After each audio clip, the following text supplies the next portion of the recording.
मिल रहे हैं आशीष भारद्वाज जी से। इनका यूपी पीसीएस 2022 में 12th रैंक आया है और इन्हें प्रॉपर एसडीए मिला है। अब इनसे जानेंगे कि कैसे अभी जस्ट बच्चे जो पीटी निकाल चुके हैं वो मेंस लिख रहे हैं, तो इनसे जानेंगे कि बच्चों को ऐसा क्या क्या करना चाहिए जिससे वो मेंस में अच्छा स्कोर कर सकें और किस तरीके से उन्हें आंसर राइटिंग करनी चाहिए। जैसा कि हम सभी जानते हैं कि यूपी पीसीएस 2023 में कुछ सब्जेक्ट्स नए ऐड हुए, कुछ पेपर्स जो हैं जो for the first time PCS conduct करा रहा है। इसमें है आपके 2 यूपी स्पेसिफिक पेपर हैं और इसके अलावा एक हिंदी तो होता ही है जो यूपीएससी एस्पिरेंट्स के लिए डिफरेंट होता जी है। जी जी तो ये सबसे पहले तो मुझे लगता है जो यूपी स्पेसिफिक पेपर है इसमें हम सभी को अपना क्या कहते हैं स्टार्ट करना चाहिए। जैसी मेंस की प्रिपरेशन हम लोग स्टार्ट करें सबसे पहले यूपी स्पेसिफिक पेपर जो भी आपका कंटेंट है यूपी के आप, क्योंकि हम लोग यूजुअली हर साल अगर जो पीसीएस की प्रिपरेशन कर रहे होंगे यूपी का कंटेंट उनके पास होगा, यूपी की स्पेसिफिक बुक्स भी फॉलो कर रहे होंगे कुछ, तो उनसे आप कंटेंट निकाल के, क्योंकि ये फर्स्ट टाइम हो रहा था किसी को नहीं पता इसका पैटर्न क्या है, तो ये स्कोरिंग भी रहेगा थोड़ा इस साल, क्योंकि पेपर थोड़ा एक मॉडरेट लेवल का होना चाहिए क्योंकि फर्स्ट टाइम बन रहा है, तो स्कोरिंग भी रहेगा। सबसे पहला जो मुझे लगता है यूपी स्पेसिफिक पे ध्यान देना चाहिए। बस आपसे एक चीज़ और पूछना था कि जैसे बच्चे इस बार कंफ्यूज ये है कि हमें यूपी स्पेशल, पहले तो यूपी स्पेशल पहले से ही आता है पीटी में, पहले भी डाला तो होगा, थोड़ा थोड़ा डाला था, लेकिन इस बार अलग से जो पेपर ऐड किए गए उसको कैसे तैयारी करें, वो थोड़ा बुक रिसोर्सेज के बारे में बताइए, कोई नोट्स अच्छा सा हो किस तरीके से उसको। इसके लिए वैसे तो मुझे लगता है सेल्फ स्टडी भी काफ़ी है, बट कईयों बच्चे मुझे लगता है साइमल्टेनियसली यूपीएससी की भी कर रहे हैं, कईयों जॉब में भी हैं, तो अगर कोई कोचिंग का मटेरियल अगर उन्हें मिल जाता है तो वो कोशिश करें कि उसको थोड़ा सपोर्ट के लिए लें। अदरवाइज आपका विकिपीडिया बहुत अच्छा पेज है, विकिपीडिया फॉलो करें। और जैसे कुछ टॉपिक जैसे यूपी की इकोनॉमी है, यूपी की ज्योग्राफी है और आपका यूपी की पॉलिटी है, ये मुझे लगता है जो यूपी स्पेशल है ना, तो इस पे एक बेसिक अंडरस्टैंडिंग अगर है आपकी तो क्वेश्चंस मुझे लगता है कि आपके मैनेजेबल होंगे, आप क्वेश्चंस कर सकोगे उस पॉइंट पे। तो इसके लिए आप विकिपीडिया मुझे लगता है आप जैसे जो भी टॉपिक हम लोग इंडियन पॉलिटी, इंडियन ज्योग्राफी और उनके लिए फॉलो करते हैं हम यूपी के लिए करें, उनका कंटेंट हम विकिपीडिया वगैरह पे देखेंगे तो बहुत इजीली सर्च कर सकते हैं। थोड़ा मुझे लगता है कि एस्पिरेंट को ब्रेनस्टॉर्मिंग करने की जरूरत है इनिशियल अभी डेज में, 4-5-6 दिन थोड़ा वो टाइम अभी दे सकते हैं, बट एक बार अगर वो इस चीज को लेके थोड़ा सीरियस हो गए तो बहुत स्कोरिंग मुझे लगता है सब्जेक्ट हो सकते हैं। हम भी अपने आप पे जैसे अभी जस्ट हमने अकेडमी पल्लव भाई अकेडमी में यूपी स्पेशल क्लासेस जैसे स्टार्ट करते हैं, तो उसमें आपको स्ट्रेटजी बता देते हैं किस तरीके से करते हैं। उसमें जैसे ये है कि हम जैसे सिस्टम से पेपर को कराएंगे, पर वीकली आंसर राइटिंग कराते हैं, उसकी कॉपी चेक करते हैं, बच्चों को प्रॉपर फीडबैक देके नियमित तौर पे क्लासेस लगती है और टेस्ट होते हैं, तो वो पूरा एक सिस्टम है उसमें और इस तरीके से। हाँ अच्छी चीज़ है, मतलब एक आपका एक प्रोसेस होना चाहिए जिसके थ्रू बच्चे एक एग्ज़ाम किस तरीके से देना है, और जो एग्ज़ाम का माहौल है मेंस के एग्ज़ाम का खासकर, वो एक तरीके से आपके कोचिंग या अपना जो सेल्फ स्टडी है उसमें प्रैक्टिस कर पाए, बहुत ज़रूरी है इस चीज़ को लेकर। ऐसे का और थोड़ा बता दीजिए, बच्चे ऐसे को लेकर बहुत कंफ्यूजन है और खासकर बच्चे जनरल स्टडीज के सारे पेपर पढ़ लेते हैं, यूपी जी के भी पढ़ लेते हैं, लेकिन ऐसे को लेकर उनके अंदर बहुत ज़्यादा डाउट्स रहते हैं कि ऐसे कैसे लिखा जाए, क्योंकि पर्सनली मैं खुद ऐसे करवाता हूँ बच्चों को। हाँ, तो ऐसे को लेकर थोड़ा सा आप और बता दीजिए किस तरीके से। देखिए यूपी में जब हम ऐसे को देखें तो 3 सेक्शंस में डिवाइड होता है, सेक्शन ए बी सी, जिसमें 3-3 ऑप्शंस आते हैं, इनमें से कोई भी एक आपको अटेम्प्ट करना होता है तीनों सेक्शंस में से। तो बहुत हद तक आप अगर हम तीनों सेक्शंस को देखें तो तीनों सेक्शन बड़े सेपरेटली डिवाइडेड है। पहले सेक्शन में और लिटरेचर और इस तरीके के थोड़े आते हैं सोसाइटी को लेके, दूसरे सेक्शन में एग्रीकल्चर, एनवायरनमेंट और इस तरीके के टॉपिक्स आते हैं, और तीसरे में इंटरनेशनल रिलेशन सिक्योरिटी को लेके टॉपिक्स आते हैं। तो पहले तो हमें इस तरीके के जो सेग्रीगेशन है जो पीसीएस करता है इसको लेके क्लैरिटी होनी चाहिए माइंड में कि किस सेक्शन में हमें किस तरीके के देखने को मिलेंगे। तो हर सेक्शन के कम से कम 3 से 4 टॉपिक्स पे हमें कमांड होनी चाहिए, क्योंकि हमें नहीं पता कि उस सेक्शन में जो 3 बन रहे हैं कुछ वो एसेज के टॉपिक वो कहाँ कहाँ से बनेंगे। जी जी। तो अगर हम 4 से 5 टॉपिक्स पे कमांड करके रखेंगे, पहली चीज तो ये कि हम आराम से उन ऑप्शंस को एलिमिनेट कर देंगे और अपने 3 टॉपिक सेलेक्ट कर लेंगे तीनों सेक्शन में से। फिर उसके बाद जहाँ तक बात है हमारे एसेज को लिखने की, तब एसेज को लिखने के लिए आप मान के चलिए 3 एसेज हमें लिखने 3 घंटे में, एक ही घंटा एक ऐसे के लिए हो गया, जिसमें से हमें 600 to 800 वर्ड्स का एक ऐसे होता है। तो उसमें एक ऐसे के लिए पहले हमें 15 से 20 मिनट ब्रेनस्टॉर्मिंग करने की जरूरत है कि मेरा ऐसे किस तरीके से मुझे फ्रेम करना है, कि उसका इंट्रोडक्शन मुझे किस तरीके से करना है, उसकी बॉडी में कितने आप मेरे को डायमेंशंस मेरे को इंक्लूड करने हैं, क्या क्या हेडलाइंस, 3 से 4 हेडलाइंस मुझे रखनी है, फिर कंक्लूजन में किस डायरेक्शन में ले जाना है, जी। इसकी मुझे अंडरस्टैंडिंग 10 से 15 मिनट, बट मेरे को डायरेक्ट ही ऐसे लिखना शुरू नहीं करना है। 15 से 20 मिनट अगर मैं इस चीज़ को मैं दे पा रहा हूँ, मुझे अपना ऐसे किस डायरेक्शन में ले जाना है, उसको किस तरीके से फ्रेम करना है, क्योंकि हमने कंटेंट इतना रीड करा होता है जनरल स्टडीज में कि हम उस ऐसे के सारी डायमेंशंस जानते हैं। जी। दिक्कत वहाँ होती है जब हम उन्हें डायमेंशंस को एक डायरेक्शन नहीं दे पाते हैं ऐसे को लेके, और हम जल्दबाजी में ऐसे लिखना शुरू कर देते हैं जैसे हमें ऐसे मिलता है। तो जो भी हम टॉपिक चूज कर रहे हैं उसकी जितनी भी डायमेंशन हो सकती है 15 से 20 मिनट उन पर ब्रेनस्टॉर्मिंग करके और एक बार बहुत अच्छे से किसी डायरेक्शन में ले जाते हुए कंक्लूड करते हुए एक थोड़ा पॉजिटिव सेंस में अगर हम उसे करेंगे तो लगता है कि ऐसे बहुत अच्छा ही आपका पढ़ने में भी लगेगा और मीनिंगफुल भी होगा, जो मुझे लगता है कि इन्विजिलेटर को भी नॉर्मली। अब जैसे मैं ऐसे करवाता हूँ तो जैसे पूरा जनरल स्टडीज़ का हमने सिलेबस पढ़ा दिया पूरा।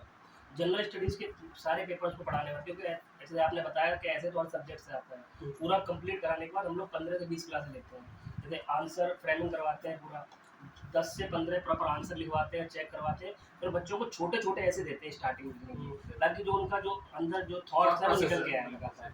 तो ये प्रोसेस ठीक है मेरे हिसाब से। हाँ, क्योंकि जैसे अगर आपका बिल्कुल ही बिगिनर स्टेज पे जी, है, जी, अगर कोई भी एस्पिरेंट बिगिनर स्टेज पे है तो 600 या 700 वर्ड लिखना उसके लिए बहुत टफ टास्क है। जी, अगर आपसे आप कहो 800 वर्ड किसी भी टॉपिक पे लिखो वो शायद नहीं लिख पाएगा जी। फर्स्ट अटेम्प्ट में, सेकंड अटेम्प्ट में, थर्ड अटेम्प्ट में। तो उसको अगर हम ये बोलते हैं कि अच्छा आप इस डायमेंशन में सोच के देखो और 150 वर्ड लिखो चलो इसमें, तो शायद वो अटेम्प्ट कर पाए। तो एक अच्छा इनिशिएटिव है। और इस बट ये है कि इसको थोड़ा लार्जर स्केल पे थोड़ा जल्दी ले जाएंगे, क्योंकि मेंस बहुत हम जी, जल्दी जी। रीच कर रहे जी। हैं, और ऐसे एक ऐसा सब्जेक्ट है कि हम जितना जल्दी हम इसके डायमेंशन को कवर कर पाएंगे जी, उतना ज़्यादा अच्छा रहेगा। और हर हफ्ते 10 दिन में एक एक दो ऐसे एक जी। एस्पिरेंट लिखता रहेगा मेंस के लिए, जी, तो वो उसके लिए बहुत अच्छा रहेगा। तो उसके इसी चीज़ को लेके अगर किसी की ऐसे को लेके थोड़ी आपकी प्रिपरेशन वीक है जो अच्छी अभी तक नहीं करी, तो उसको बस थोड़ा फास्ट ट्रैक करने की जरूरत है। डायरेक्शन सही है, जी, इसी तरीके से मुझे लगता है कि ऐसे को अप्रोच करना चाहिए। पहले आप छोटे डायमेंशन को लेके फिर आप हफ्ते 10 दिन में सोच पाओगे कि उनको कैसे क्लब करना है सारे डायमेंशन को, एक बड़ा ऐसे लिख सकते आपका जैसे इंग्लिश मीडियम रहा, यूपी पीसीएस में हिंदी का भी एक बड़ा वेटेज है, जो कि नंबर में इंक्लूड होते हैं। हैं। तो थोड़ा हिंदी का पेपर कैसे तैयार किया जाए वो और बता दीजिए। हिंदी बहुत इंपॉर्टेंट सब्जेक्ट है यूपी के लिए, ऑफिशियल लैंग्वेज हिंदी है यूपी की। बहुत सारे आपके जो भी लेटर्स हैं, ऑर्डर्स हैं, सब हिंदी में प्रिंट होते हैं यहाँ। तो और तो हिंदी जिस लेवल की आती है वो थोड़ी आपकी एक आप मुझे लगता है कि मैच्योर हिंदी भाषी प्रदेश की में आप रह रहे हो इस तरीके की होनी चाहिए एक एस्पिरेंट की। तो उसमें ना वो सिर्फ आपकी ग्रामर चेक करते हैं, आपकी राइटिंग स्किल्स का भी उसमें बहुत अच्छा वेटेज होता है। उसमें पैसेज आते हैं हिंदी के 2, उसमें आपके लेटर्स भी आता है, लेटर आपका आता है, कार्यालय आदेश वगैरह भी आते हैं। तो ये सब, और ग्रामर लगभग 40 से 50 मार्क्स की ग्रामर आती है और मुहावरे लोकोक्ति आते हैं। तो इसके लिए मुझे लगता है हर टॉपिक के लिए आपको अलग अलग प्रिपरेशन करना बहुत जरूरी है, क्योंकि ये हम सबको जानने की बहुत जरूरत है कि हिंदी एक स्कोरिंग सब्जेक्ट भी है। हिंदी में आपके आने को बहुत कम 70 75 तक 65 तक भी आ सकते हैं, आने को 125 तक भी आ सकते हैं। तो आप देख सकते हो कि 150 नंबर के पेपर में आप 50 टू 55 नंबर का वेरिएशन ऑब्जर्व कर सकते हो। और हिंदी पे कमांड होना बहुत, अगर आप नॉर्मल आप हिंदी स्पीकिंग स्टेट से आते हो तो हिंदी में कमांड होना बहुत नॉर्मल है। आप हफ्ते 10 दिन पढ़ के या 15 दिन पढ़ के बहुत अच्छे से कर सकते हो।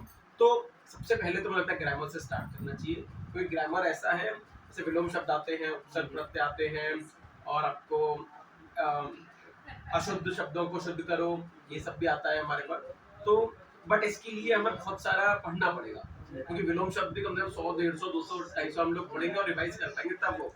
तो ग्रामर हमें सबसे पहले शुरुआत करनी पड़ेगी, क्योंकि उसका रिवीजन भी चाहिए हमें और उसका पढ़ना भी जाता है। उसके बाद हम लोग आपका कार्यालय आदेश और जो लेटर आते हैं, क्योंकि लेटर और वो उसका फॉर्मेट अगर हमें पता है तो, और हमें थोड़ी हिंदी अच्छी लिखने आती है, तो वो हम नॉर्मली एक अच्छे लेवल पर कर सकते हैं।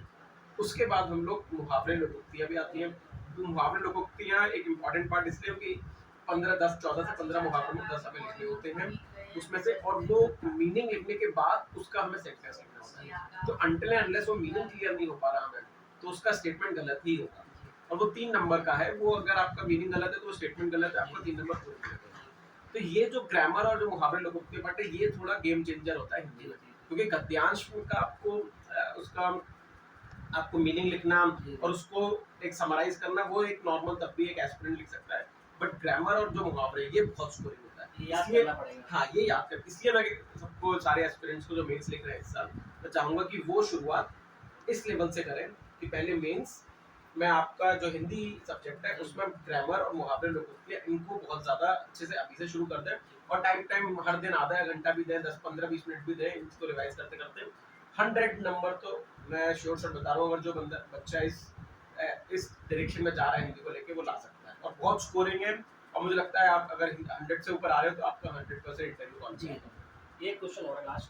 जैसे अब कई सारे बच्चे जो हमने हमारे जो पढ़ाए हुए बच्चे हैं उन्होंने पीटी दी है इस बार, तो किसी और काफ़ी अच्छी मेहनत की थी बच्चों ने, इतनी अच्छी मेहनत की थी, यहाँ तक कि उनके कॉल भी आए और काफ़ी ज़्यादा इमोशनल थे। उनका पीटी नहीं हुआ इस बार। आप बताइए कि उन्हें नेक्स्ट ईयर के लिए पीटी के लिए क्या करना चाहिए और कैसे कैसे उन्हें आगे की रणनीति बनानी चाहिए? तो पीटी जो होता है वो बड़ा कॉम्प्लेक्स स्टेज है प्रीलिम्स का और पीसीएस का, सॉरी। तो क्योंकि उसमें हम देखते हैं कि सीट्स लाइक 250 300 अराउंड सीट्स है, तो उसके इनटू 15 टाइम्स अराउंड 4000-4500 बच्चे देते हैं, तो बहुत सारे जैसे आपको पता है हार्ड वर्किंग स्टूडेंट्स जो है आपके कोचिंग के, वो भी बड़े डिसहार्टेंड हुए जब उनका नहीं हो पाया।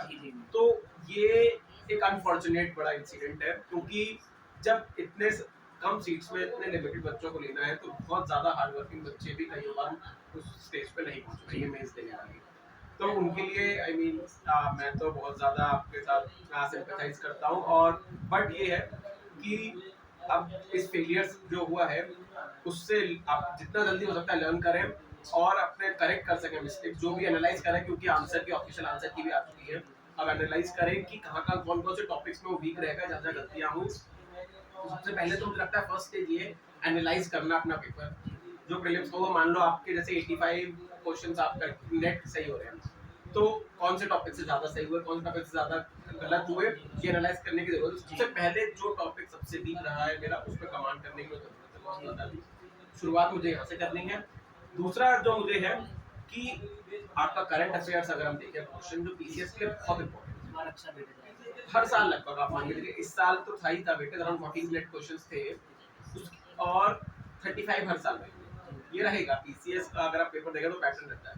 तो जो हम लोगों का स्टैटिक पार्ट है, पॉलिटी, ज्योग्राफी, हिस्ट्री, ये तो है ही। घटना चक्र भी इसमें इंपॉर्टेंट है, घटना चक्र को मैं थोड़ा यहाँ इंपॉर्टेंस देना चाहूँगा, घटना चक्र तो रहती रहती है इसमें, और हमारी लक्ष्मीकांत और जो स्टैटिक टेक्स्ट एनसीईआरटीज ये है, ठीक है, स्टैटिक पार्ट के लिए। बट जो करंट अफेयर्स का पार्ट है ये बहुत इंपॉर्टेंट पार्ट है, जिसमें से आपका मान के चलिए जैसे आपके लास्ट के 3 से 4 महीने का करंट अफेयर बहुत इंपॉर्टेंट होता है। जैसे इस बार मई में पेपर था और दिसंबर जनवरी फेब का बहुत आपने देखा होगा 90% करंट अफेयर्स वही था।